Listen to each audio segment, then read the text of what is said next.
আচ্ছা, আরেকটা জায়গা সেটা হলো তোমার কোন ধরনের রোগের ক্ষেত্রে পুরুষেরা বাহক হতে পারে, এটাও দিয়ে থাকতে পারে প্রশ্নে।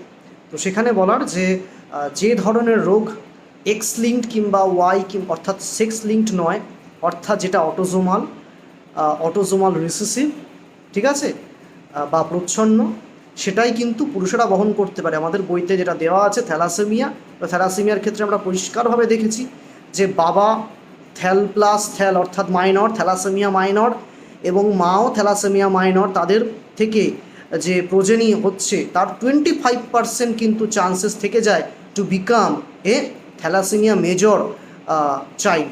সেটা পুরুষও হতে পারে বা কন্যাও হতে পারে, মানে বলতে চাইছি কন্যাও হতে পারে বা সে পুত্র হতে পারে। এটা মাথায় রাখবে, থ্যালাসেমিয়ার ক্ষেত্রে পুরুষেরা কিন্তু রোগ বহন করে। ঠিক আছে, এই আমার বক্তব্য।